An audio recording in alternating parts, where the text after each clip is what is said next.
Good evening and welcome to Boom, Raum für solidarisches Miteinander, the room for solidarity. I'm Sonja Longolius, the co-director of the Literaturhaus Berlin. And we are currently touring through Berlin with our Liebe for the City program due to renovations in our house at Fasanenstraße. So it's my great pleasure to have you all here tonight in Kreuzberg. Thank you for coming. I'm very glad that so many of you have joined us tonight to listen to one of the most prestigious Holocaust historians and genocide researchers, Omer Bartov, to talk about the destruction of Gaza after the October 7 attacks of 2023. I'm really glad that we are so many people here tonight. At the Literaturhaus Berlin, we have asked ourselves constantly over the past 2 years what we can do as an institution in these tremendously complex and difficult times. We can invite you to read literature, for example, of Palestinian authors such as Adania Shibli.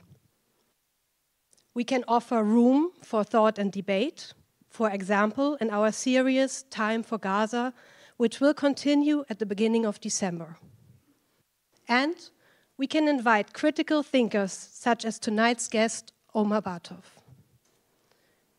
But above all, we think that our most important responsibility as a public institution is to offer a shared space, a brave space where we are all invited to listen to each other. On our stage, we perform freedom of art and freedom of expression in mutual respect with one another. There is no need to agree, only our shared responsibility to listen to each other. And I stress this importance of listening here so much because if there's one thing that I have learned over the past few years at the Literaturhaus, it is the importance of reading other people's literature, other people's text, and listening to other people's thoughts. These are the moments, I think, when we can really grow intellectually and morally. So, before we all now listen to Omer Bartov's thoughts on Gaza and on Israel, I would really like to thank the team of the Berlin Review for the great opportunity of this event, because it's only due and thanks to the Berlin Review and the Suhrkamp Verlag that it is possible to invite tonight's guest from the United States to the Liebe stage. So it's my great pleasure and my great honor to now welcome Omer Bartov, who will talk to the co-editor of the Berlin Review, Tobias Haberkorn, about his writings. Please welcome them both on stage with a warm round of applause, and thank you for being here tonight.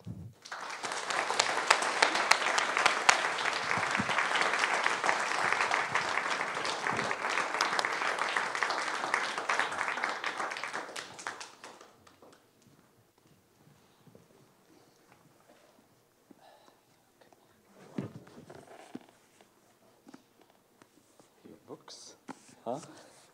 Carrying a lot of stuff.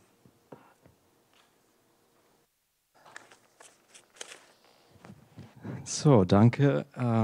Thank you, Sonja, for this beautiful introduction. Welcome, Omer. Welcome, everyone.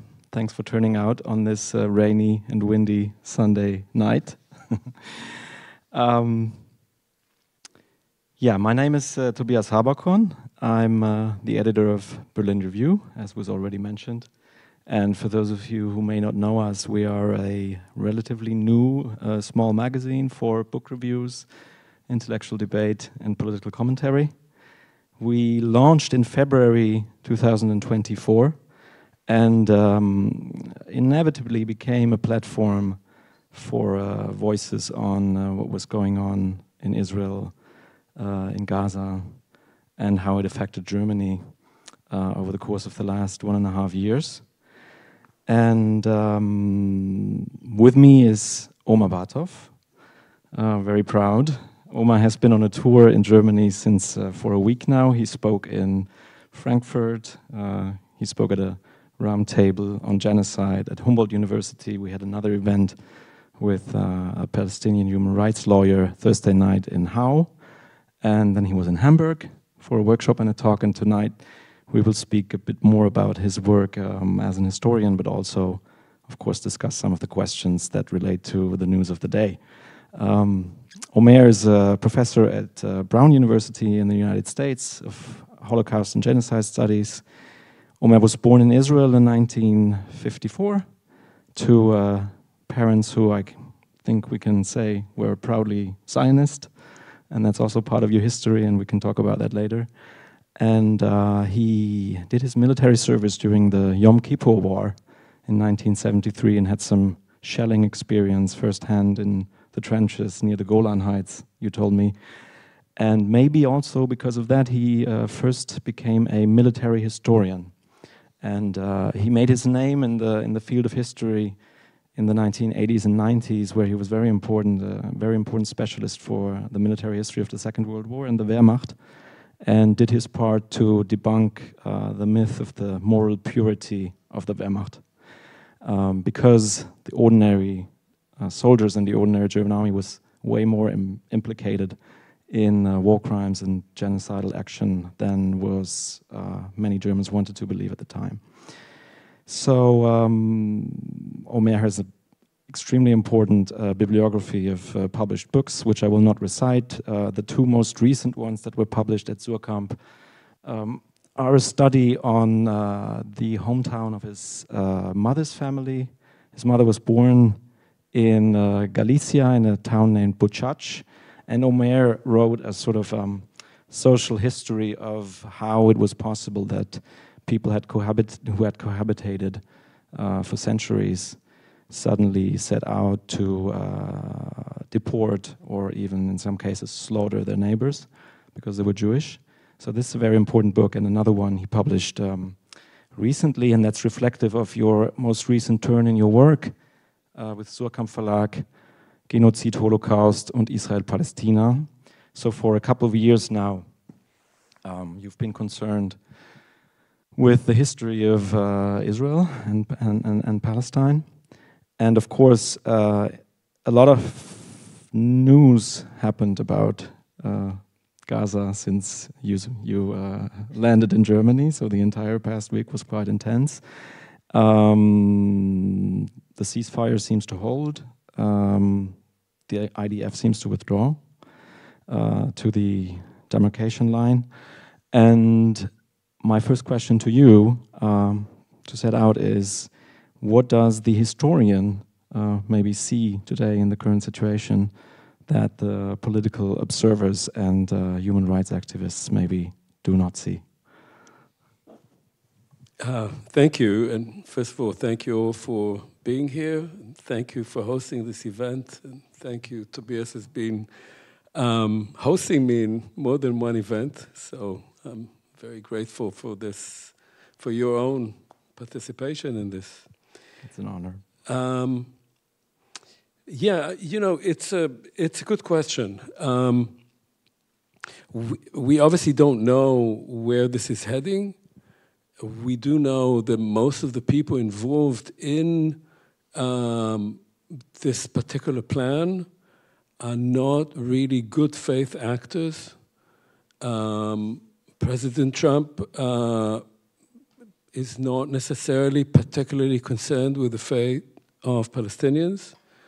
Prime Minister Netanyahu, by all reports, was forced into this agreement, did not want it. There are people on the team, such as Jared Kushner, who may well be more interested in real estate than in peace. So in that sense, what you're seeing is a very good first result, meaning that the killing is stopped, and that's the most important thing. And that there is some vague plan, but a plan not simply to cease the killing and the shooting, but also to potentially change the political paradigm. And yet, one where the actors themselves highly suspect. And if you try to think about it historically, it's certainly not the first time that good things may be accomplished by not particularly good actors and at times against their will. Yeah. And I think, when I think about that, I think that you have two layers here. One is of people who have been trying to change this, who have been active in Europe, in the United States, in part in Israel, to stop the killing, to draw attention to the horrors in Gaza, and that they played a role in bringing this about. And then you have political actors who have their own motivations, which usually have nothing to do with that, and in part are swayed by that public to do the right thing at this particular moment. But we can't expect them to continue without ongoing pressure on them. We can't be sure that at any moment this whole thing will either collapse, that Netanyahu will try to sabotage it, he certainly will try, that the fighting will return. So this is a moment that can be used to begin a much more greater transformation, or it can be merely a welcome but very temporary pause. Yeah. I forgot to say something about the technical aspect of tonight. We will have like a small hour of discussion between Omer and I think every one of you has received a QR code where you can type in questions, because we will take questions at the end of the panel, I shall say that. So in regard to the pressure aspect that you mentioned, eventually it was or is Donald Trump, not a particularly benevolent actor on the world stage, who is pushing this, who seems to be pushing this through. What is the lesson maybe to learn about that?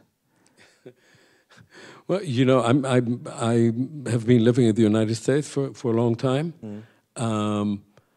President Trump is causing extraordinary damage in the United States of the kind that even after he leaves office will have long-term repercussions. Yeah. He is wrecking the university system in the United States. He's attacking universities, including my own. He's causing major damage to the legal system. He's hijacked the Justice Department in ways that have not happened, at least since President Nixon. And so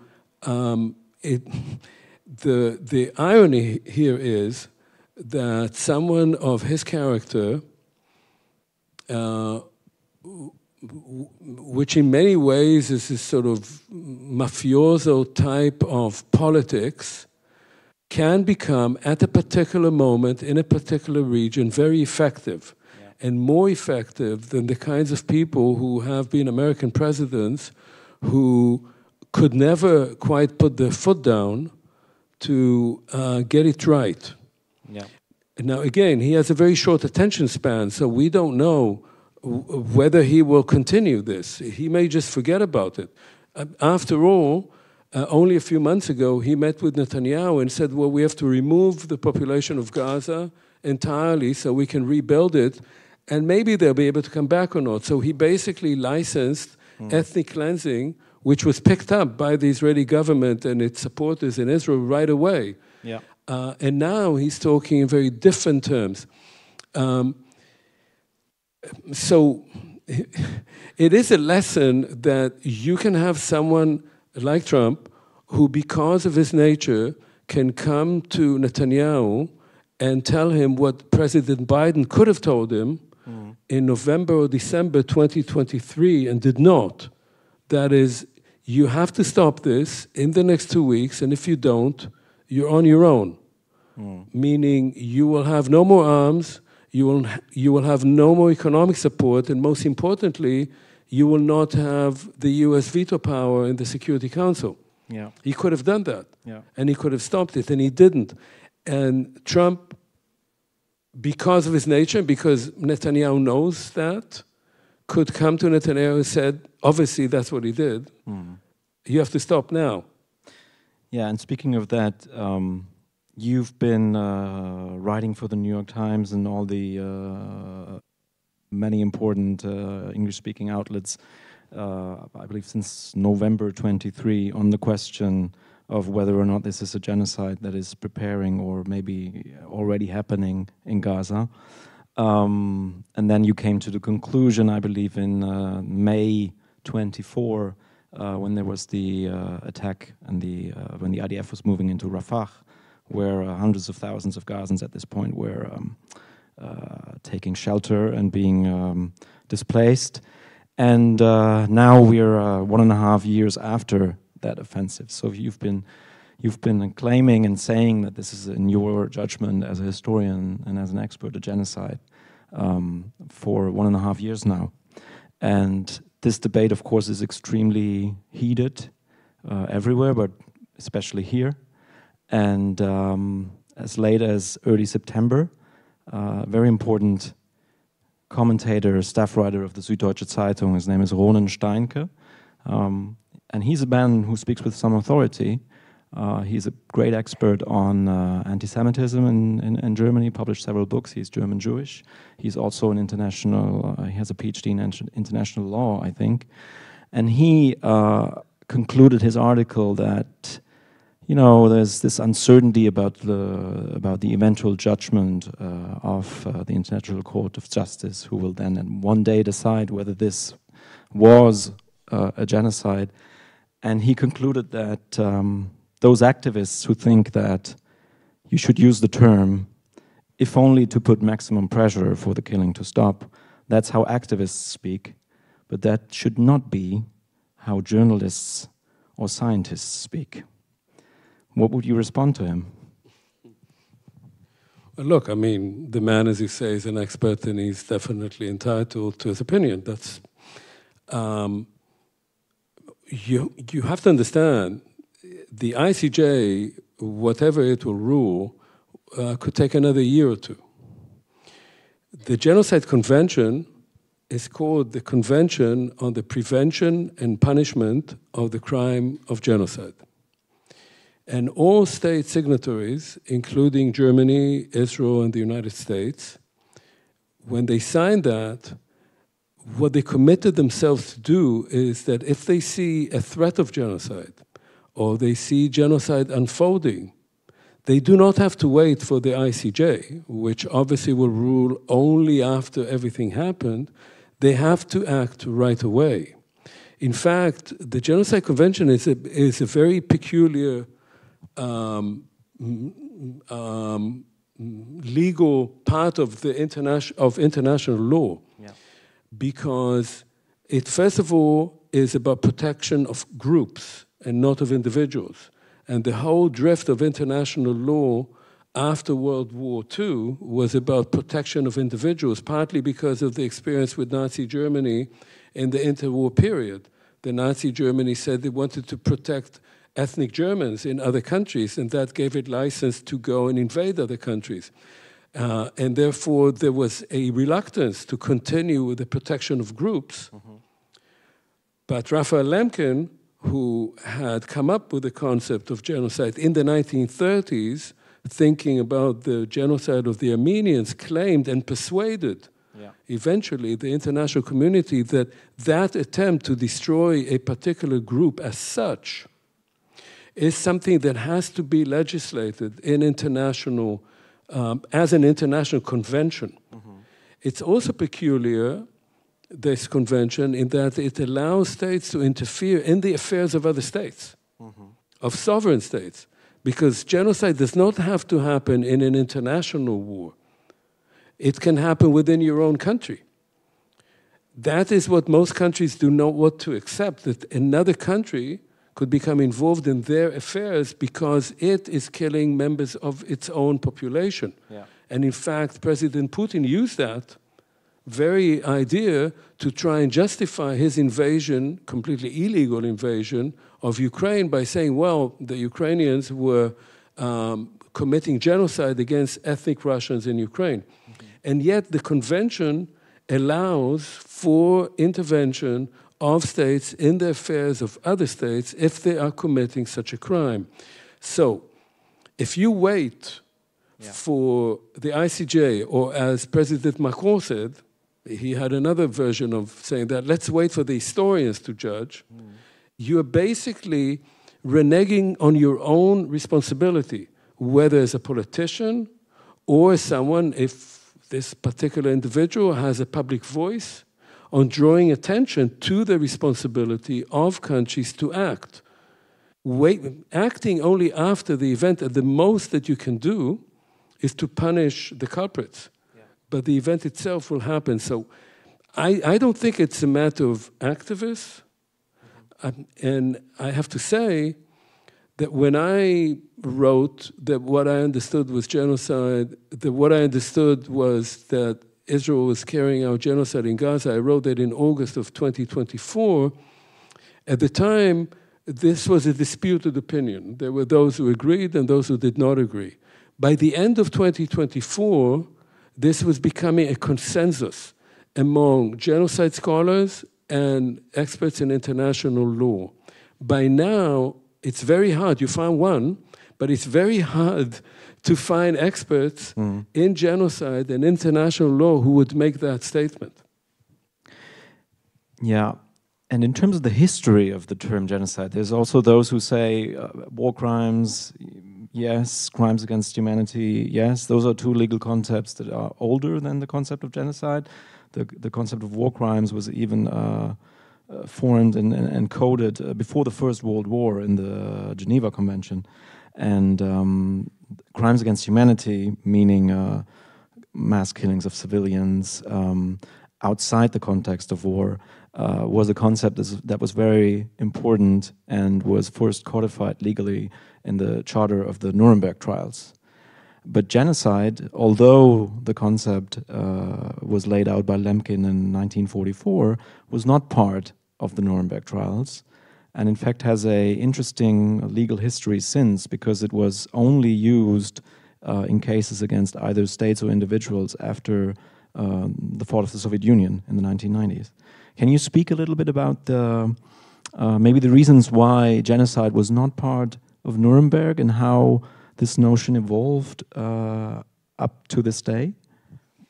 Yes, so it is, I can't go through the whole history because we'll spend the entire evening talking about this, but it is true that already in the Hague in 1907, and actually even in 1899, there are agreements about the treatment of prisoners of war and later of civilian populations, and that later gets codified also in the Geneva Convention of 29 and 49. So these are first attempts to regulate warfare. They obviously, because we're talking about war crimes, they can happen only at a time of war. And war crimes are severe breaches of the rules and customs of war. The most important element in war crimes when we speak about, say, what's happening or what had been happening in Gaza is two elements. One is a disproportionate use of force. And that does not have to be in the general picture of things. It can be very specific. If you identify a school, and that school now is being used to house displaced people that you as an army told to go there, saying to them, that's a safe zone, go take shelter there, leave your homes. And then you decide that under that school there's a tunnel, and in that tunnel there may be 3 or 4 or 5 operatives of Hamas. And you drop a 2,000-pound bomb on that school, and you kill 200 people, and maybe also kill the 2 or 3 or 5 operatives, that may be judged a war crime because it's disproportionate in relationship to what you were trying to accomplish. How many civilians can you kill in order to kill your enemies? The second element, and that of course can be a general thing or a very specific one. The second thing has to do with forcible displacement. You can displace people, you can tell them, look, this area is going to be an area of operations. get out of here because otherwise you'll die. Which happened numerous times. Or numerous times. Yeah.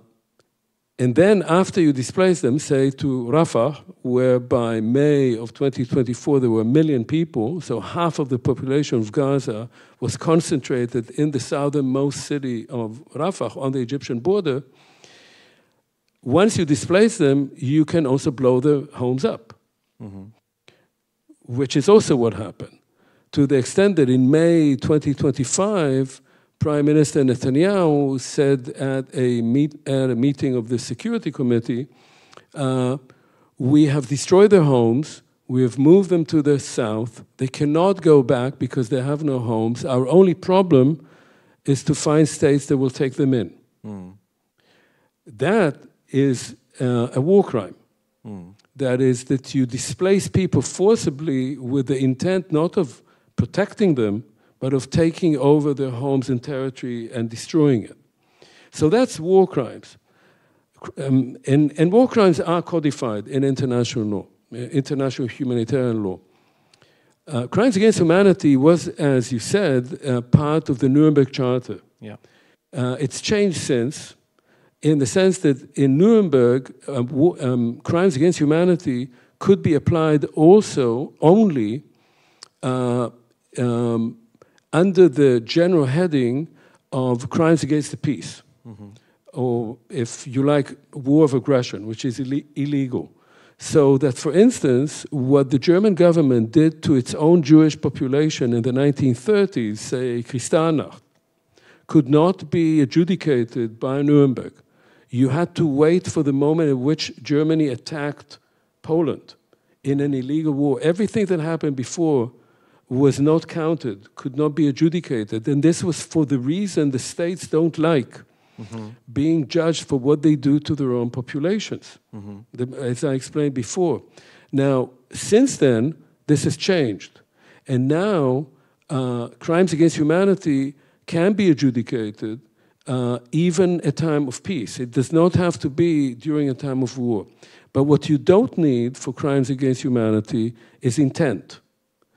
If you can show that a particular country, organization, military exterminated large numbers of civilians, you don't have to show what their intent was. It's enough to show that they did it. Forcible displacement is also part of that, part of crimes against humanity. The important thing about the Genocide Convention is that it calls to show intent.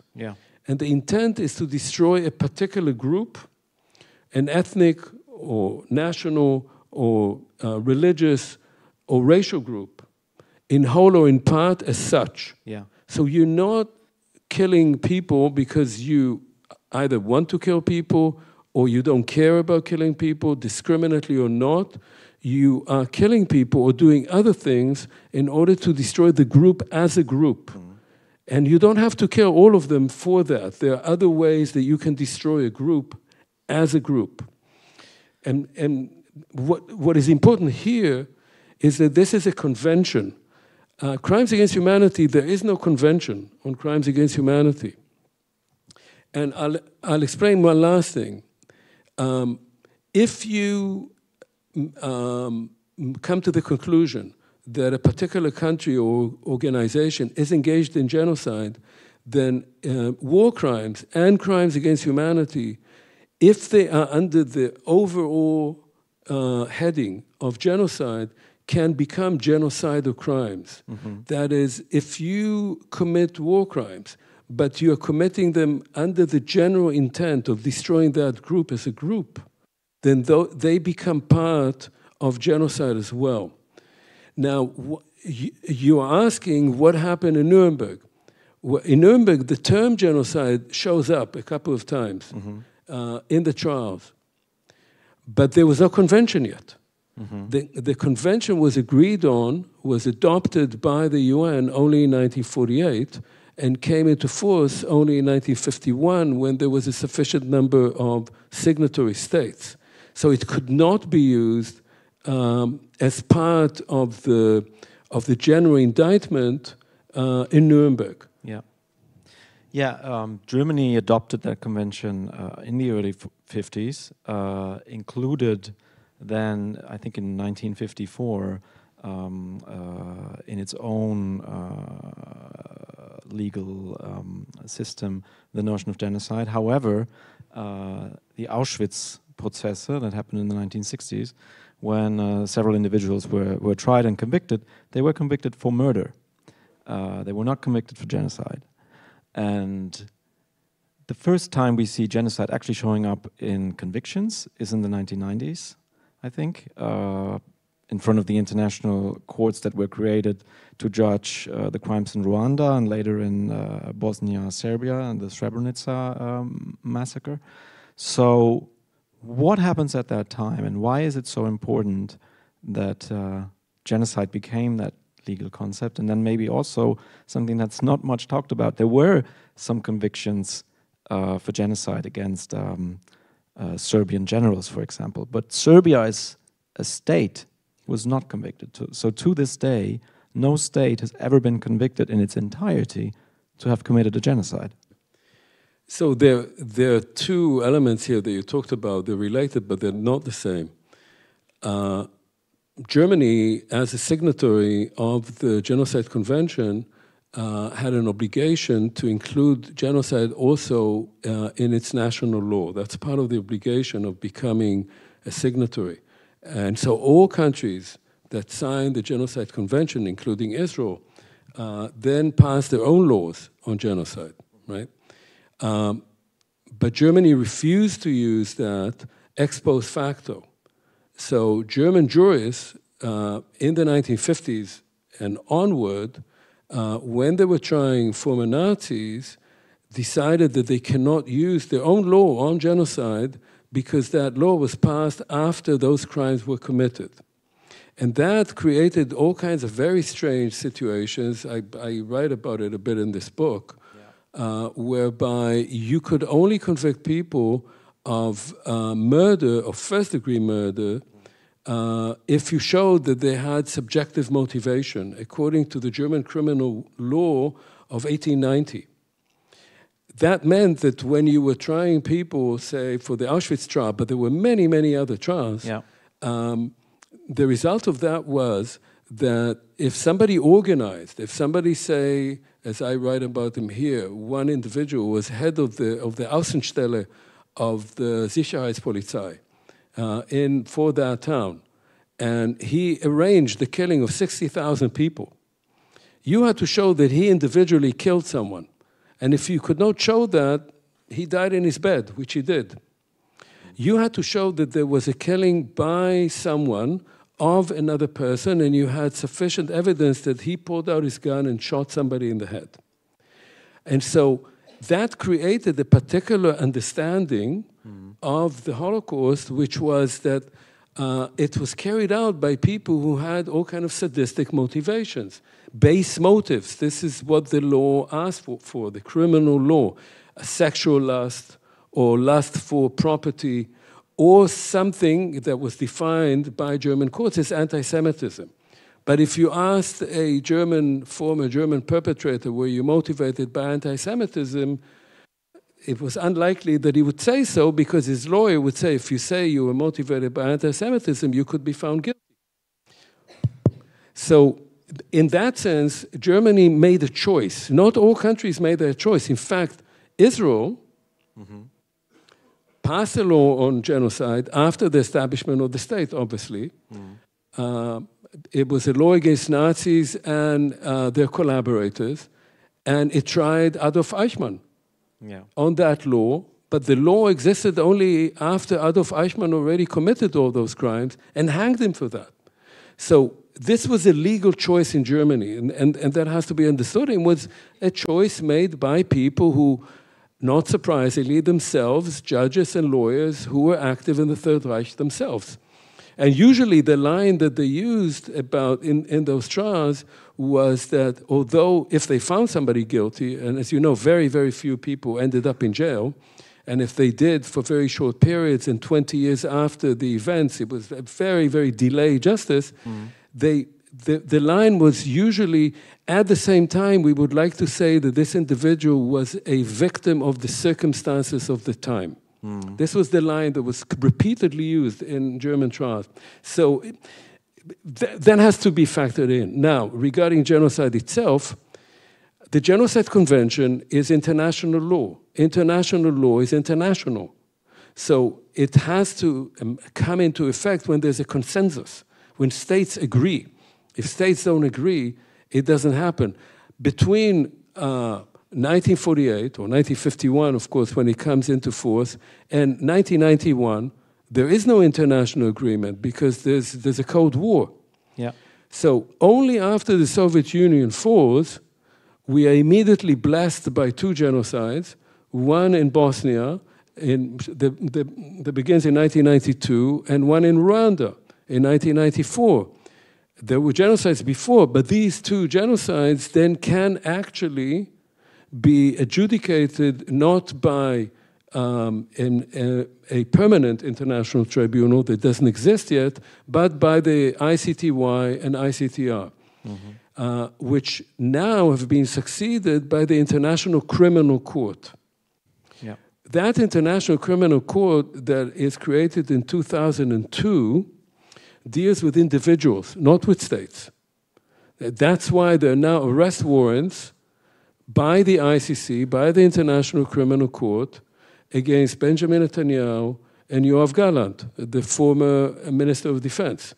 These are individual cases, and they kick in only if your national courts are unable or unwilling to take the matter themselves.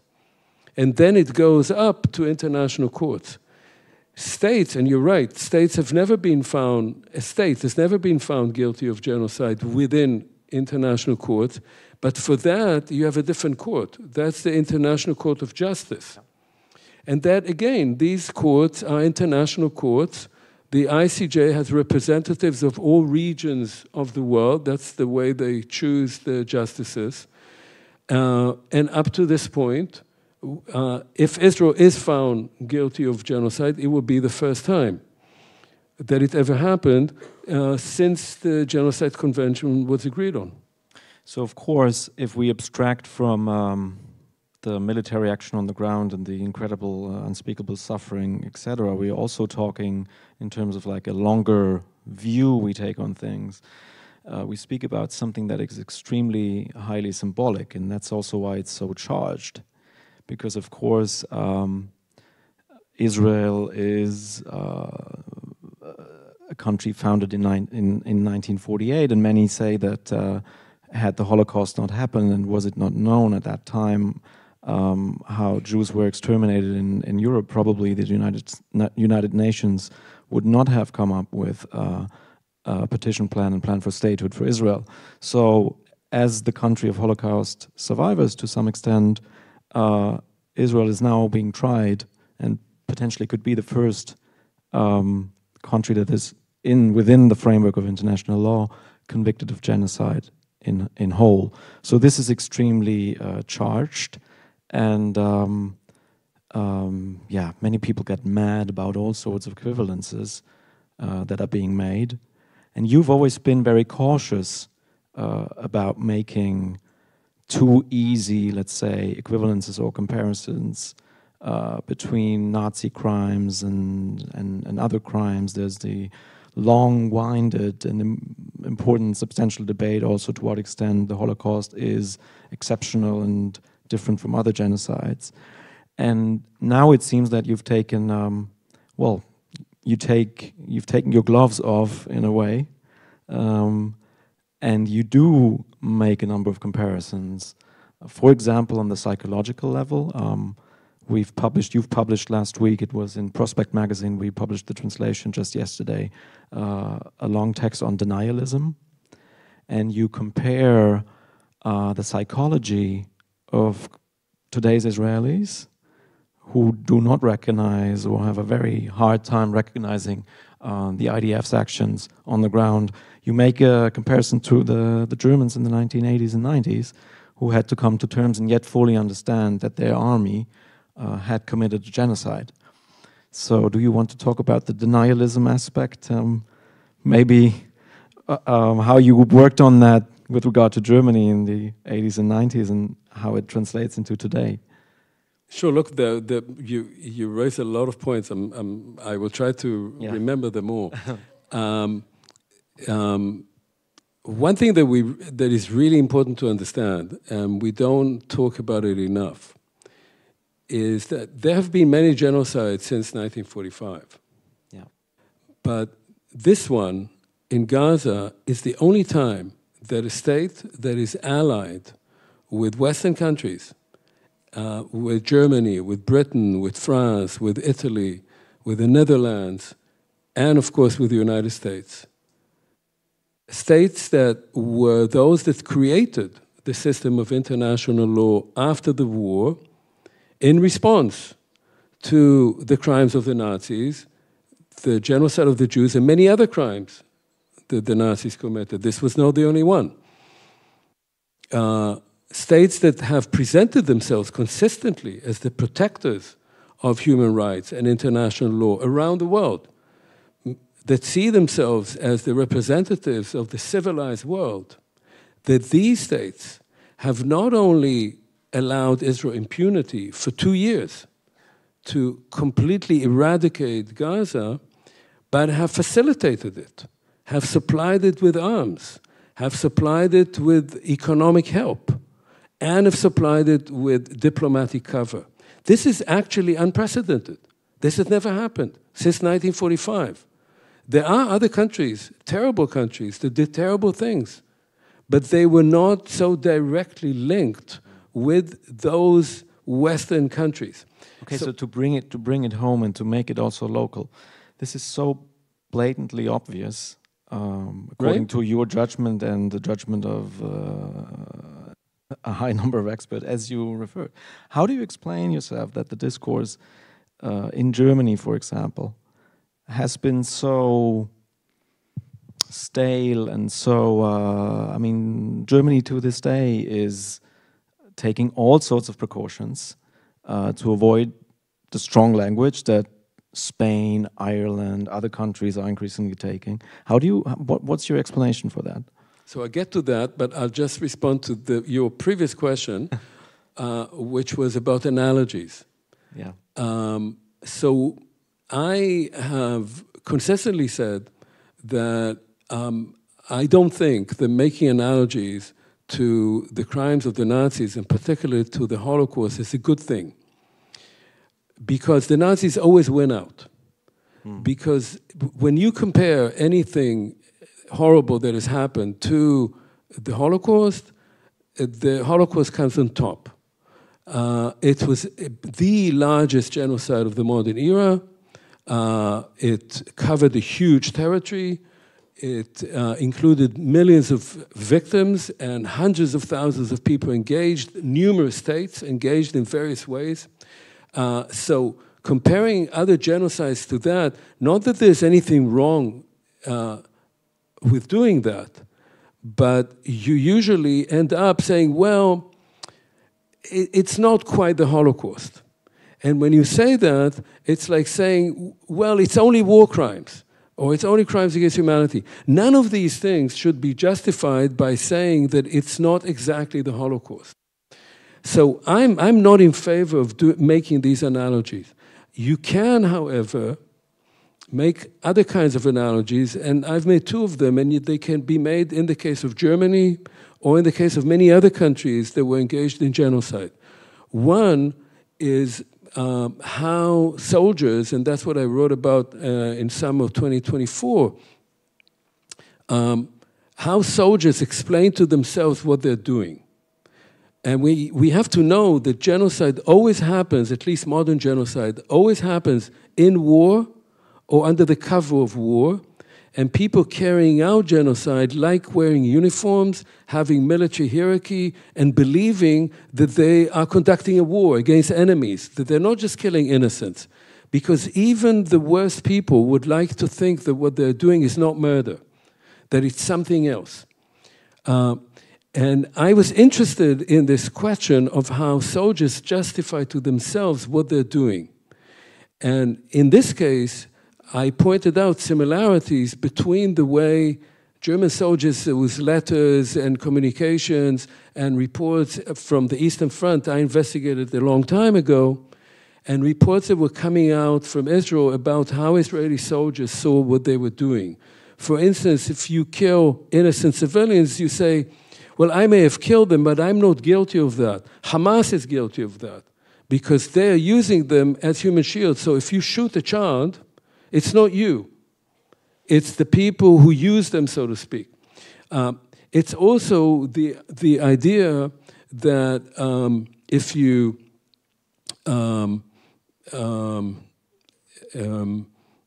if you see what your own forces have carried out, you see signs that your unit or another unit carried out an atrocity, you not only attribute it to the enemy, but you say, now that we have done that, we can imagine to ourselves what kind of revenge they would take upon us if we let them do that.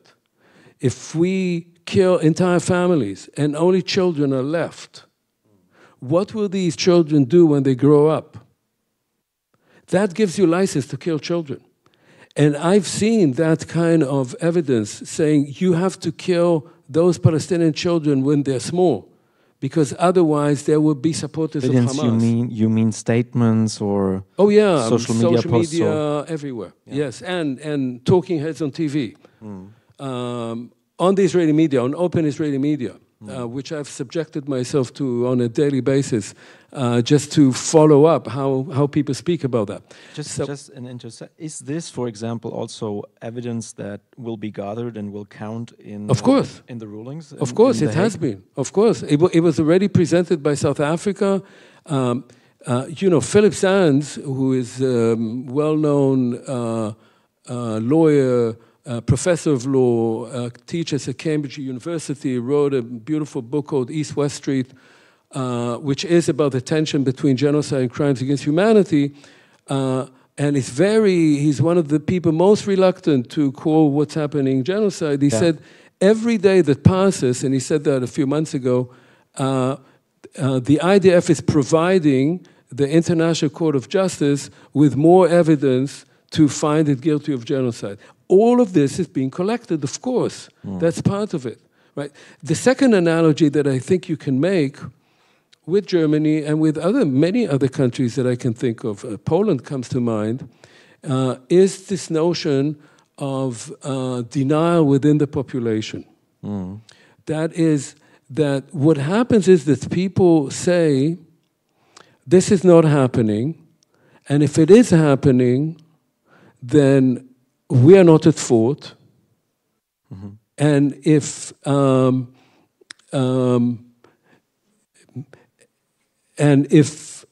it is happening and we are not at fault, it has to be completed.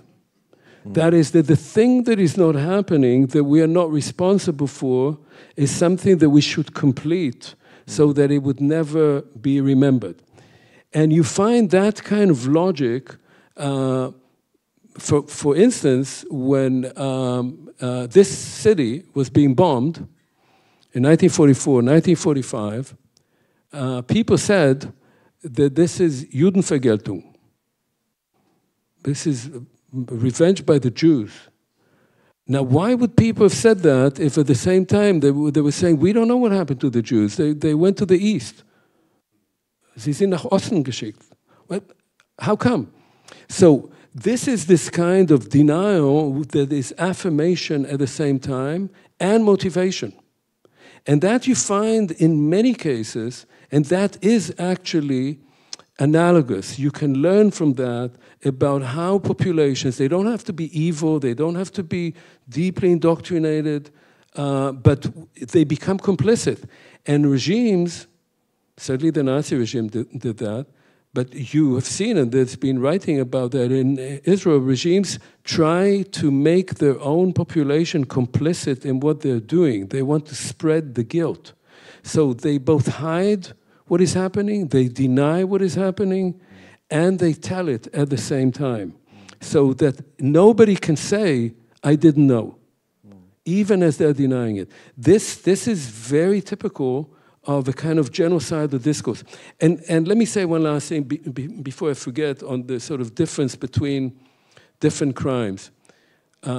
All these crimes, war crimes, crimes against humanity, and of course genocide, are horrific crimes. And you can't say that one is worse or better than the other. But there's something important about the crime of genocide, which is that it's a social event. You can say that there was a particular military unit that had a rogue commander, and he and his soldiers did terrible things.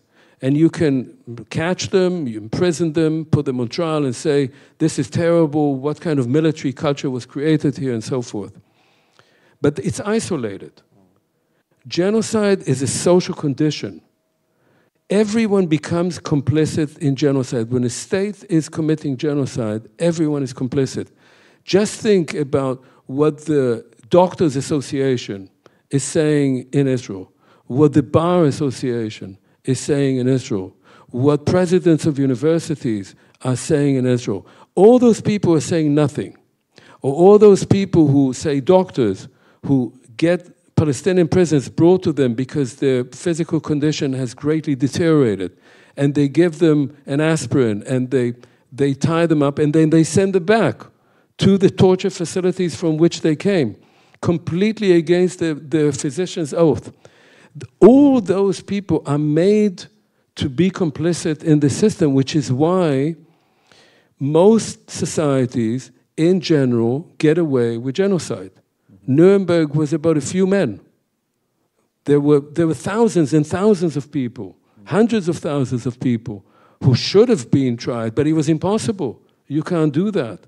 And so in that sense, genocide is something very different from these other crimes. It involves the whole society in that, and that's why it leaves such a deep and long-lasting stain on societies for several generations. Speaking about long lines of history also, in another piece you wrote in April that we also translated, Infinite License, which by the way is printed in our print copy. You speak a whole lot about the Nakba also. And another very, very contested analogy or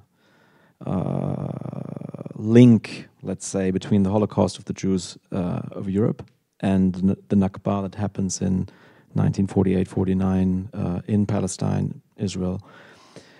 And there are many activists or people on the left who would say that, look, genocide now in Gaza, this and that, Zionism as a state project in Palestine has always been against, and potentially, it's a very strong word, but some people say that, has always been tinged with, a genocidal principle, because it's land without people for a people without land, so those who are there need to be removed. What do you say to that point of view? Why is it important to keep maybe that argument at bay? Look, I mean, there are two issues here. One is the connection between the Nakba and the Holocaust. The Nakba and the Holocaust are not analogous. They're not similar. I wouldn't think at all of comparing them. The Nakba was ethnic cleansing at a time of war, of course.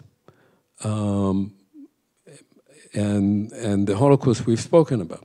So I don't think that comparing the two is particularly useful, and I certainly don't do that. However, they're linked. And that link is important to understand. Even if you look at it simply in the terms of historiography, how we deal with this. So you have historians writing about the Holocaust and about East European Jewry and about Nazi Germany. And there are historians writing about Zionism and writing about the Middle East and writing about Palestinian history. And it's as if the two things are happening at a different time in a different place. But in fact, a vast number, let's say, of the soldiers, Israeli soldiers, who fight in the war of 1948 came from the DP camps. a vast number of people who move into what is called in Israel rechush natush, into abandoned property, are people who were displaced from Europe, are people who lost everything they had. And they move into homes often where there's still warm food on the table of people who had just been displaced. The links between one event and another on a personal, on a psychological, on a political level are clear.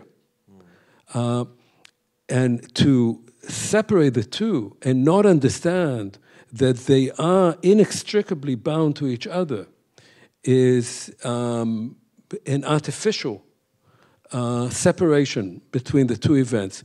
You know, Golda Meir was visiting Haifa after the Arab population was removed from it, was intimidated into escape from it. And she walked into a home and she saw food on the table. And she, who grew up as a child in Ukraine, said that this reminded her of what happened to the Jews in the pogroms. Now, did it elicit from her then any empathy about the Palestinians? No, because a week later at a party meeting, she joined the vote which said we should never allow them back, which was the real Nakba was not simply expelling people, but telling them that they can't come back and either blowing up their homes, which happened in between 400 and 500 villages that were destroyed, or taking over their homes, especially in urban centers. So the links that people made were obvious, right? And it's really important to understand that. Your second question, remind me, was... I had another question about Germany, but... No, but there was something about the Nakba and... Well, I mean, what do you say, to put it simply, in defense of Zionism? Oh, yes. Okay, so look, I mean, I'm at the risk of self-advertising, I just wrote a book that tries to think this through. It's a complicated matter. As you know, a few days ago when we were on stage with Ahmed, Ahmed Abu Faul. Abu Faul, right. He made that statement.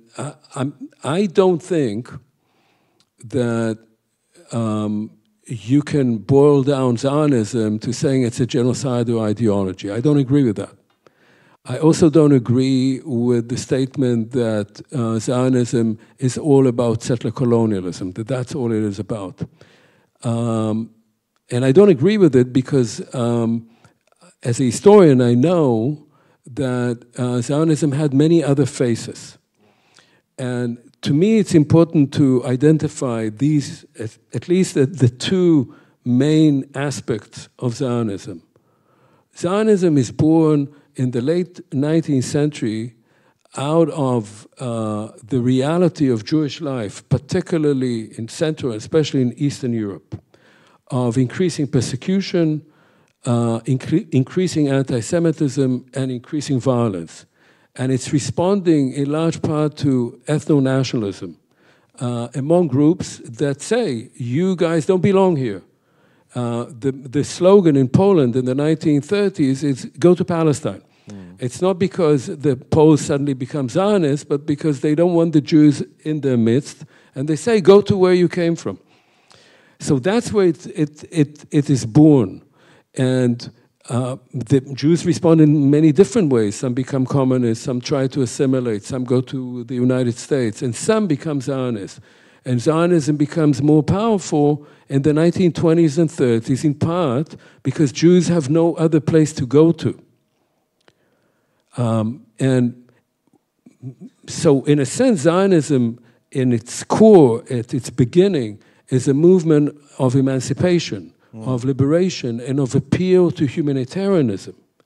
However, when it starts implementing its own ideology, that is of settling the historic land of Palestine, of shrinking history in 2,000 years, of going back to Jewish sovereignty in antiquity, it becomes functionally settler colonialism. And Jews talk about it openly. It's not, they're building colonies. And they bring with them many of the much of the European imaginary about the Orient. They know that there are people there. Yes, there is that slogan, but they all know that there are people there. They see the people there. Initially, they learn their language. They live side by side with Palestinians, or Arabs as they call them then. But in their minds, they're coming home. And in their minds, the people who live there, well, they come and they go. They belong there, but they belong to the region. In the 20s and 30s, as there is more and more persecution of Jews in Europe, obviously in Germany, also in Poland, there is a growing sense of need for the Jews to have their community in Palestine, the place that should become, the Jewish state at some point. And at the same time, as the numbers of Jews grow in Palestine, the tension between the Jewish community and the Palestinian community grows. And so there is constant friction between the two. And you have these two aspects of it all the way to 1948. Now, the goal of Zionism is to create a Jewish majority state. And the idea is that eventually all the millions of Jews who live in Eastern Europe would come and settle that area, and the Jews would become a majority because you have millions of Jews in Eastern Europe. But in 1945, it turns out that most of those millions have been murdered. And so what happens in 1948 is that the other choice is made. If you can't bring the Jews in, and Palestine then has 60% of the population are Palestinian, and 40% are Jews. So in the war that ensues in 1948, the Jews expel the Palestinians, the vast majority of the Palestinians. Of 750,000 are expelled, and the state that becomes the state of Israel has a minority of only 20% Palestinians, and which is the ratio to this day, by the way. The ratio itself has never changed. And it's at that point that, as I understand it, a decision could have been made. The State of Israel, just formed, had promised to have a constitution. And the constitution was supposed to be in the spirit of the Declaration of Independence, which was about equality for all, no matter race, no matter religion and ethnicity. But the state does not adopt a constitution then or now. There is still no constitution. Instead of putting Zionism in the archive and saying, now we've created the state, now let's make a good state out of that state, Zionism becomes the state ideology. And as the state ideology, its other part of liberation and emancipation and humanitarianism withers. And what grows is its more violent aspect, its centralized aspect, its militaristic aspect. And as time goes by, it becomes increasingly racist. And at this point in time, it has also become genocidal. That's the Zionism that no person who believes in human rights, in humanitarianism, should support. That's a regime that has to go. Not the country, not the state, but that regime and that ideology has become genocidal. I would have more questions, but I feel like it's a good moment to open my computer and see what the audience wants to contribute.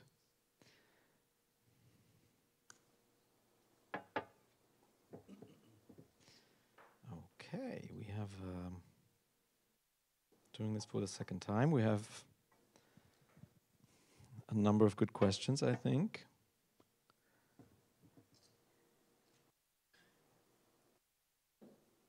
Okay, this relates. It's an anonymous person. This relates to what we were just saying. Could things have developed differently, or how could things have developed differently, with the logic of elimination of the native inherent to settler colonialism, is genocide in the sense of destruction of a group as such, not necessarily only by killing every member of the group, not predetermined? I guess we can rephrase that question, yeah. So, I mean, your book is called Israel, What Went Wrong. When or how did it go off the rails? Yeah, look, I mean, I don't believe in predetermined history, and I think after 48 there were also many forks on the road. Usually the wrong choice was made, but other choices could have been made. I remember very well the early 1990s. And in the early 1990s, there was a very lively discourse in Israel among Israeli Jews and Palestinian citizens of Israel about making Israel into a state of all its citizens. This was the term that was used. And we have to remember that with all the growing racism and brutalities, especially of the occupation, the population of 150,000 Palestinians who remained in what became the state of Israel became a population of 2 million people.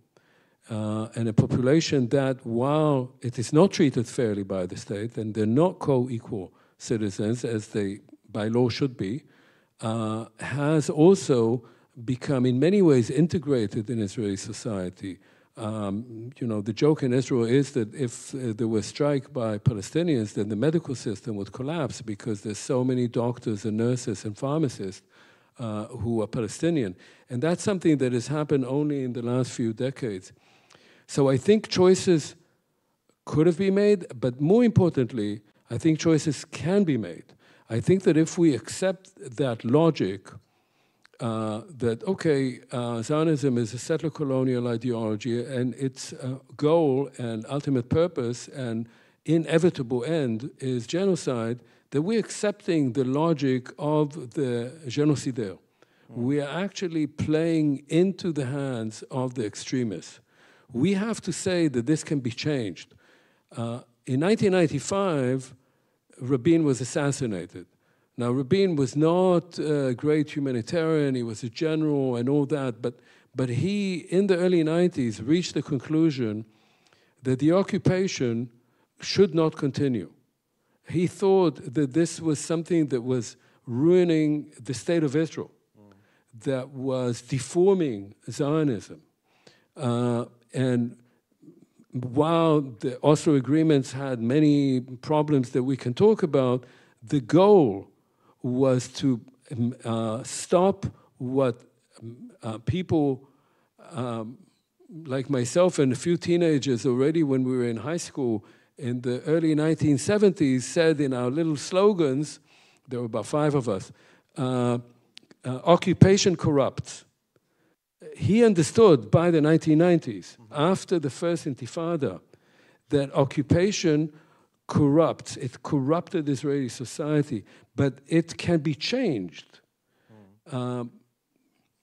Look, I mean, think about it this way. We're here in Berlin.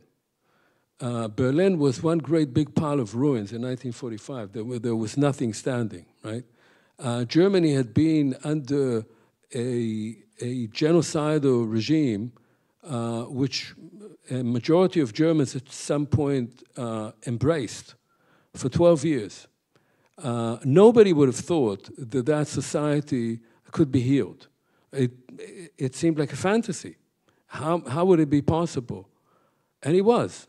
It took a very long time, but it was possible. So I don't like this notion that we already know everything, how things will work out, and we discern the logic of history or the logic of particular movements.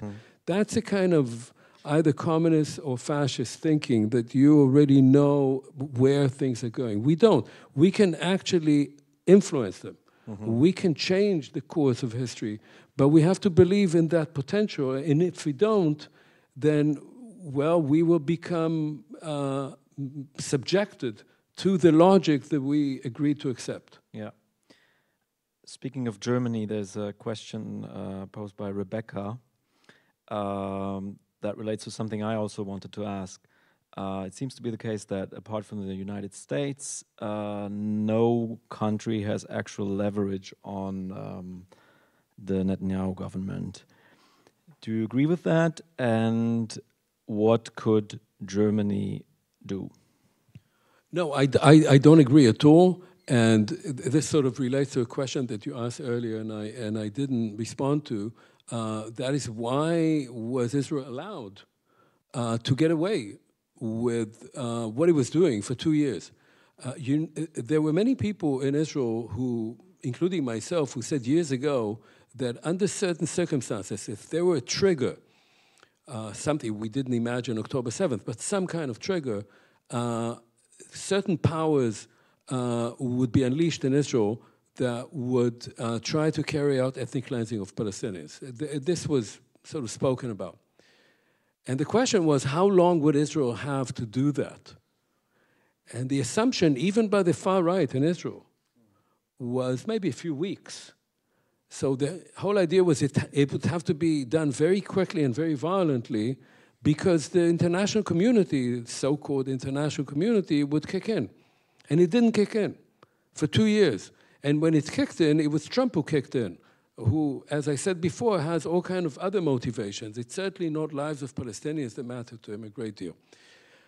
So why is that?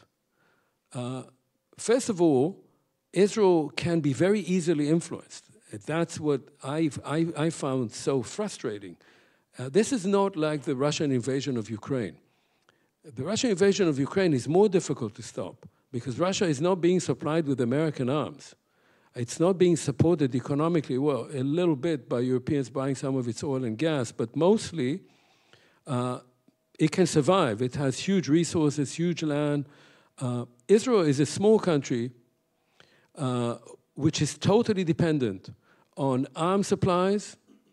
Netanyahu made a speech known as the Sparta speech when he said we have to become self-reliant. It's nonsense.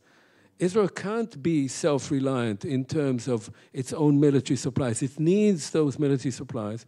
It's reliant economically on all its agreements with Europe more than the United States. The largest trading partner of Israel is not the United States, but the EU, and the EU has done nothing about it. And it's reliant politically on Europe and on the United States, and certainly on the veto power of the United States and of Britain and of France. So in that sense, things could, as I said before, Biden could have stopped Israel easily. So the question is, why not? And that's a bit more difficult to answer because nobody expected that to be the case. And I think partly in Europe, it does have to do with the legacy of the Holocaust. It's very difficult for European politicians, for European academics, certainly in Germany, but not only in Germany, to even believe that it's possible that a country that was created in the wake of the Holocaust, on the ashes of the Holocaust, created in the same year as the Genocide Convention in 1948, and for the same reason, in a sense, as a response to the Holocaust, would then itself engaged in genocide. I think it's morally so outrageous to even elevate that thought that people have been very resistant to it. So I think there is a kind of difficulty in saying that, but I don't think it's the only reason.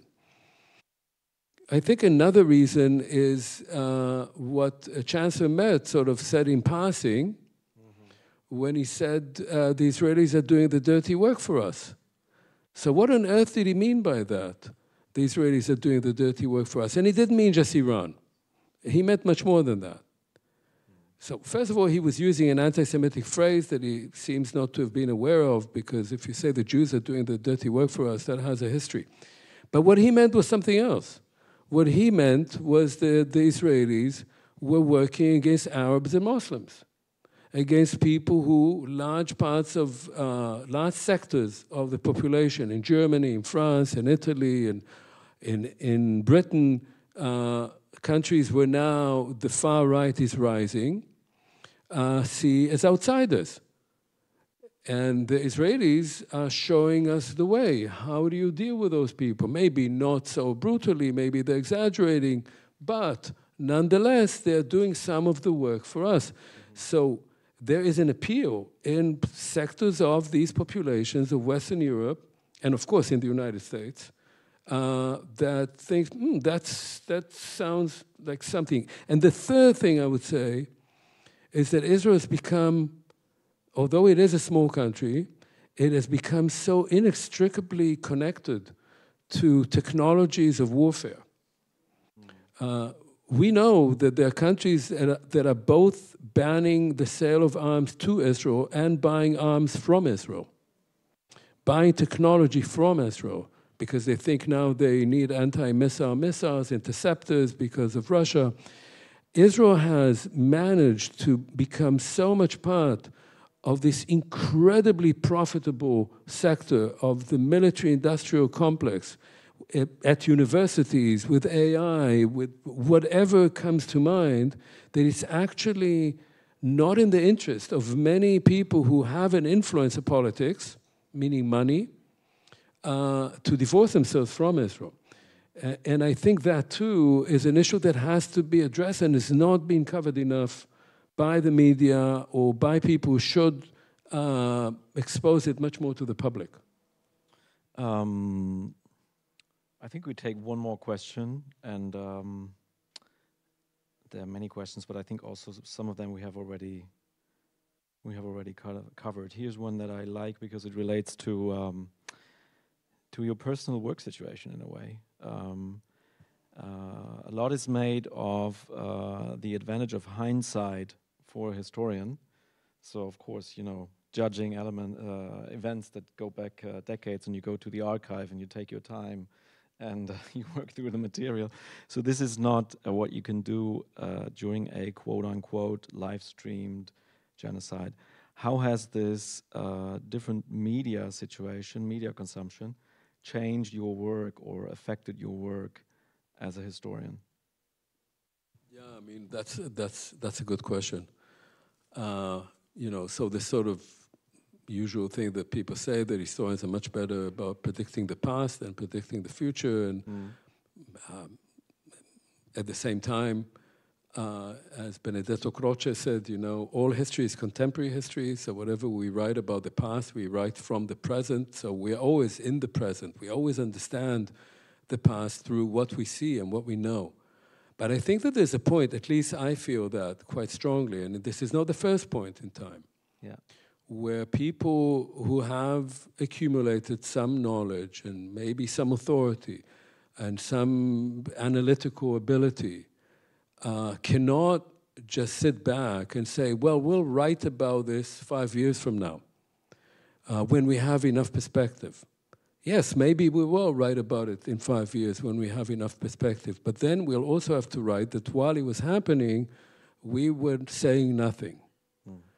And I think, in fact, I've been somewhat disenchanted with many of my colleagues who know at least as much as I do, if not more, who have chosen to say nothing, who have said, well, that's not exactly our fach, we don't know everything about this, we have to wait, we don't want to get involved.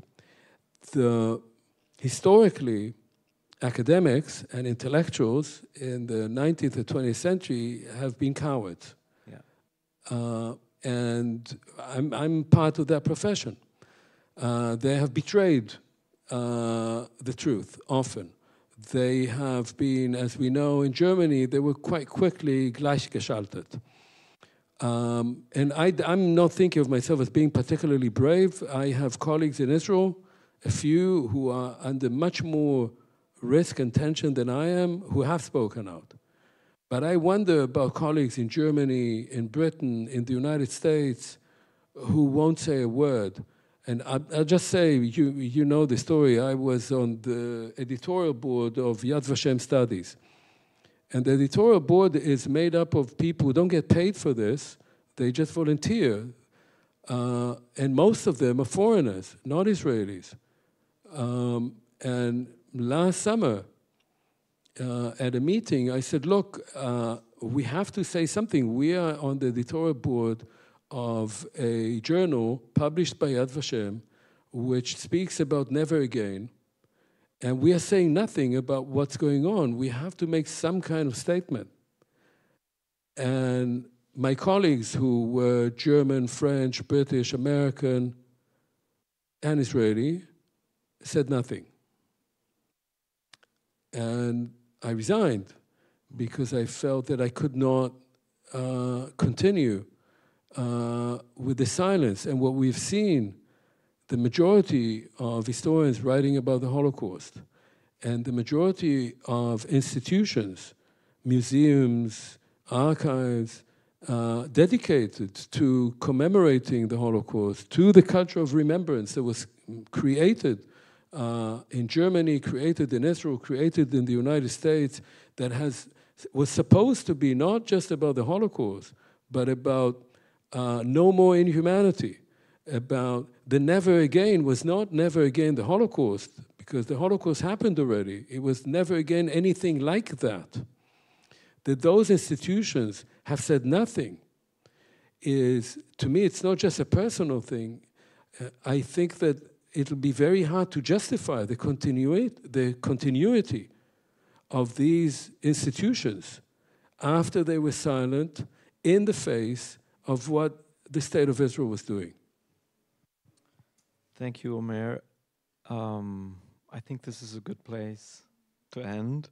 I want to say another personal word.